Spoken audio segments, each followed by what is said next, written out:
Assalamualaikum warahmatullahi wabarakatuh. Baik, pertama-tama perkenalkan nama saya Nuriza Hadisabila dengan nomor NIM 202410001271. Nah, di sini saya akan menjelaskan sedikit mengenai materi evaluasi kurikulum dalam mata kuliah pengembangan kurikulum PAI dengan dosen pengampu Dr. Suari MPD. Baik, untuk pembahasan pertama yaitu mengenai definisi dari kurikulum.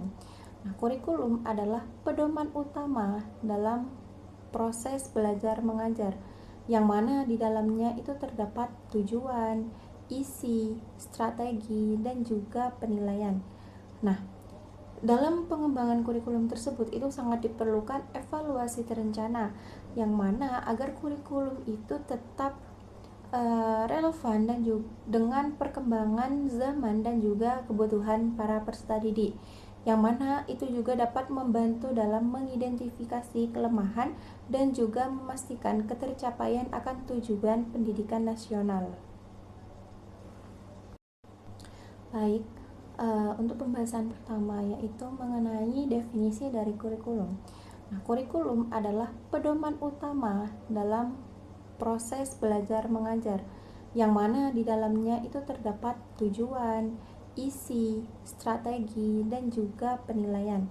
Nah, dalam pengembangan kurikulum tersebut itu sangat diperlukan evaluasi terencana, yang mana agar kurikulum itu tetap relevan dan juga dengan perkembangan zaman dan juga kebutuhan para peserta didik, yang mana itu juga dapat membantu dalam mengidentifikasi kelemahan dan juga memastikan ketercapaian akan tujuan pendidikan nasional. Selanjutnya yaitu mengenai pengertian evaluasi kurikulum. Nah, secara umum evaluasi kurikulum yaitu merupakan proses sistematis pengumpulan dan analisis data untuk menentukan nilai efektivitas dalam relevansi kurikulum. Sedangkan menurut para ahli, di sini saya mengambil pendapat dari beberapa ahli, yaitu ada 3 ahli. Yang pertama ada Tyler. Tyler itu menyebutkan bahwa evaluasi kurikulum adalah suatu penentuan sejauh mana tujuan pendidikan tercapai melalui pembelajaran. Sedangkan menurut Hamalik, yaitu penilaian menyeluruh terhadap komponen tujuan, isi, proses, dan juga hasil. Nah, sedangkan menurut Staff Libam, yaitu penyediaan informasi sistematis untuk pengambilan keputusan. Selanjutnya yaitu mengenai peranan evaluasi kurikulum.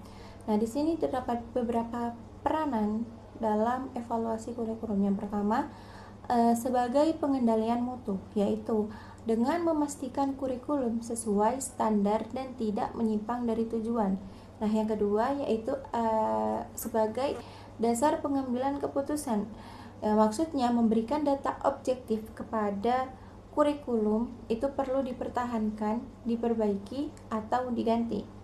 Nah, yang ketiga yaitu sebagai peningkatan kualitas pembelajaran. Nah, yaitu memperbaiki metode guru, penggunaan media, dan juga sarana prasarana. Yang keempat itu sebagai menilai ketercapaian tujuan, mengukur tingkat berkeberhasilan pendidikan yang telah ditetapkan. Nah, yang kelima yaitu akuntabilitas, dan yang terakhir yaitu pengembangan berkelanjutan. Selanjutnya mengenai aspek-aspek evaluasi kurikulum.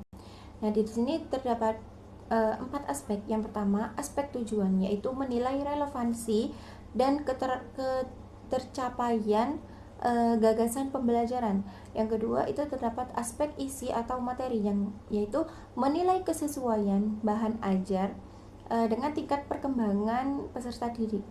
Yang ketiga yaitu aspek proses, yaitu menilai implementasi di kelas, yaitu dalam metode, strategi, dan juga interaksi.